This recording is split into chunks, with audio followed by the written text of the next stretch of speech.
Al-Khudri radhiyallahu anhu qala sami'tu aku telah mendengar Rasulullah sallallahu alaihi wasallam yaqulu beliau bersabda Allahumma ahyini miskina. Ya Allah, hidupkanlah aku miskinan dalam keadaan miskin. Wa tawaffani, dan wafatkanlah aku miskinan dalam keadaan miskin.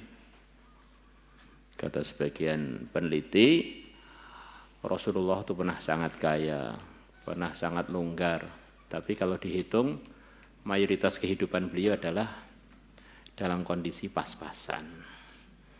Maka dari situ sebagian menganggap bahwa kondisi pas-pasan itulah kondisi yang paling dekat dengan kehidupan yang mulia Nabi besar Muhammad sallallahu alaihi wasallam.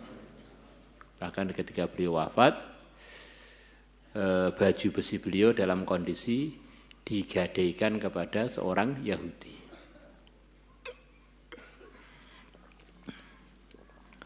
Cukuplah kebanggaan bagi orang-orang fakir, orang-orang miskin yang hidupnya dalam kondisi miskin, yaitu mayoritas kehidupan Nabi adalah dalam kondisi kemiskinan atau kondisi pas-pasan. Dan itulah mayoritas kondisinya manusia, kondisinya umat Muhammad. Maka umat Muhammad yang kondisinya pas-pasan, mereka enggak punya alasan untuk enggak amal agama, karena kehidupan Nabi didominasi dalam kondisi pas-pasan.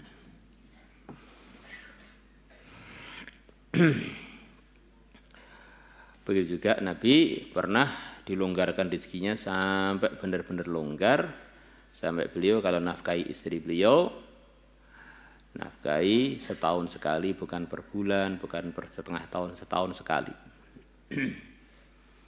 Biar jadi contoh bagi orang kaya pun nggak punya alasan untuk tidak amal agama.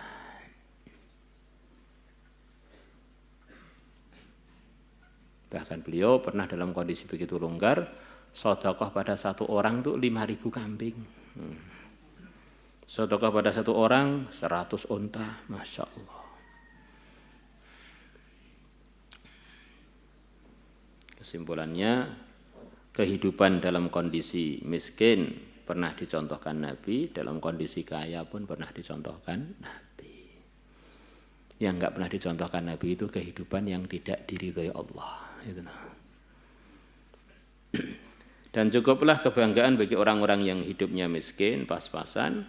Nabi berdoa dengan doa yang barusan kita baca itu. Wahsyurni, dan bangkitkanlah aku dari kubur fi zumratil masyakin, di dalam golongannya orang-orang miskin. Jadi Nabi nanti akan bangkit di kuburan. Rombongan beliau adalah umat beliau yang miskin-miskin.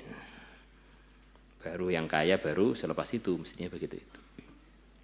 Rawahu Ibnu Majah wal Hakim wa qala sahih al-isnad wa zad wa inna ashqal asqiya, dan sesungguhnya paling celakanya orang-orang celaka, man adalah orang ijtama alaihi faqrud dunya wa adzabul akhirah, yang telah kumpul atas dia kefakiran di dunia dan siksa akhirat. Kefakiran memang begitu banyak, fadilah yang telah kita dengarkan. Tapi ingat, itu semua untuk orang fakir yang dalam ridhonya Allah. Orang fakir yang amal agama. Kalau enggak, orang fakir itu ngumpulkan dua kerugian. Neng dunya melarat, neng akhirat kalek mlebu nerakane. Orang yang paling celaka itu ngumpulkan itu. Is melarat mlebu neraka pisan. Jadi kalau melarat nanti akhirnya di akhirat kumpul dengan Nabi kan kemuliaan. Jadi kalau di dunia sudah melarat, di akhirat masuk neraka lagi, alangkah sengsaranya dia. Wara Abu Syah an Atha ibn Abi Rabah annahu, bahwasanya Abu Syah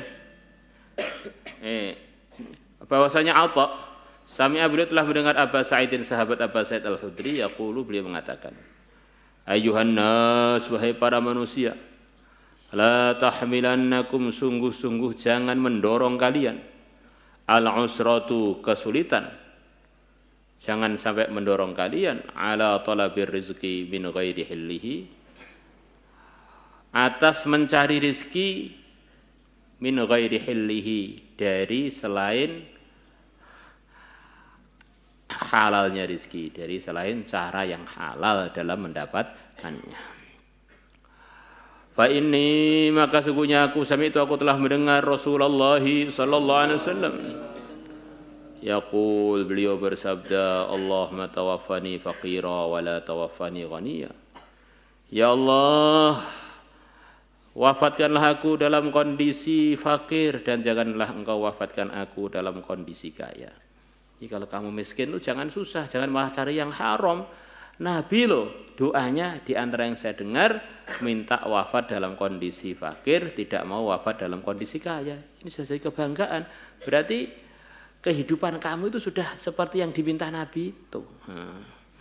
Wahsyurni, dan kumpulkanlah aku, bangkitkanlah aku dari kubur, fi zumratil masakin, berkumpul dengan rombongannya orang-orang miskin. Zada ba'dur ruwah wala tahsyurni fi zumratil aghniya, dan janganlah engkau kumpulkan aku, bangkitkan aku fi zumratil aghniya, berkumpul dengan jamaahnya orang-orang kaya. Fa inna asqal asqiya, maka sungguhnya paling celakanya orang-orang celaka, man ijtama alaihi, orang yang kumpul atas dia, faqrud dunia, kefakiran dunia, wa adzabul akhirah, dan siksa akhirat. Wa kharaja Abu Ya'la bi isnadihi an Abi Sa'id al-Khudri radhiyallahu anhu qala qala Rasulullah sallallahu alaihi wasallam man qalla maluhu wa kathurat 'iyaluhu wa hasunat salatuhu wa lam yaghtabil muslimin jaa'a yaumal qiyamati wa huwa ma'i kahadain. Barang siapa yang hartanya sedikit dan banyak keluarganya, hartanya sedikit, anaknya banyak, di antara gambaran gitu, dan bagus sholatnya dan dia tidak menggunjing orang-orang Islam, maka dia akan datang pada hari kiamat. Dia bersama aku adalah seperti dua jari ini. Dalam sebagian riwayat beliau sambil nunjukkan jari telunjuk dan jari tengah, seperti dua ini. Yang diginikan oleh Nabi ini ada beberapa kalangan umat. Di antaranya yang barusan kita baca, yaitu orang yang miskin, yang amal agama, yang tidak mengunjing orang, yang keluarganya banyak. Jadi dia ini mumetnya itu banyak, pas-pasan keluarganya banyak. Ini bersama Nabi seperti dua jari ini. Yang kedua, ana wa kafilul yatim kahataini. Aku dan orang yang ngurusi atau nanggung jawabi pada anak yatim seperti dua jari ini. Yang ketiga adalah orang yang diberi oleh Allah anak perempuan, kemudian dididik dengan baik, kemudian dinikahkan dengan laki-laki yang baik. Saya bersama dia kahataini. Di antaranya itu. Ngerawat anak puran dengan baik, pokoknya dipondokkan, diajari ilmu agama, kemudian dinikahkan dengan laki-laki yang pikir agama, yang takwa. Maka orang tua yang begini ini, pahala dia ngerawat anak dia perempuan tidak kalah dengan orang yang ngerawat anaknya orang lain yang yatim. Kadang-kadang orang itu diberi anak perempuan kan ngeluh, wedok pol-pole paling 4M, maca, mana, terus masak, maca, mana, terus menangis. Ya beda. Kalau anak perempuan itu ngerti agama, masak sambil wiridan, masak ngapalkan Quran, akhirnya suaminya makan atau anaknya makan jadi soleh. Di pondok enggak keluyur-keluyuran, karena ibunya dulu waktu masakkan dia gitu. Ketemu dengan suaminya doa, akhirnya anaknya selamat dari genderuwo. Maca bersolek juga, bersolek untuk suaminya, akhirnya suaminya tambah jauh dari yang haram. Masya Allah. Mana wanita yang hamil, doanya, harganya seperti orang-orang yang sedang berjuang fi sabilillah. Di antara asbab hancurnya seluruh kebatilan di dunia nanti menjelang hari kiamat adalah sebab doanya seorang wanita yang sedang hamil. Siapa itu? Imra'atu Fir'aun. Imra'atu Imran. Istrinya Imran yang dalam surat Imran. إذ قالت امرأة عمران رب إني نذرت لك ما في بطني محررا فتقبل مني. Ini semuanya dalam kondisi hamil. Innaka antas sami'ul alim. Dari doa waktu hamil itu muncul Maryam, dari Maryam muncul Isa, dari Isa hancur seluruh kebatilan di akhir zaman.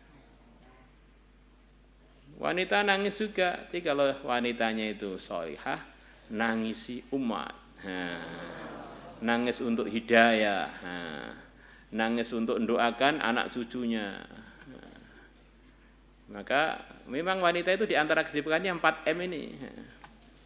Tetapi kalau dia ini takwa, justru dalam 4 ini akan muncul kebaikan yang luar biasa. Jadi kalau enggak, ya dengan sebab wanita yang enggak terdidik dengan baik, maka dia menggunakan 4-4-nya ini untuk hal yang tidak baik. Muncul anak yang bolosan, suami yang mata keranjang, kemudian hamil ngomel terus, akhirnya anaknya jadi lahir terus enggak terima terus pokoknya. Enggak terima terus. Nangis-nangis karena hal-hal yang tidak diridhai Allah. Maulaya salli wa sallim daiman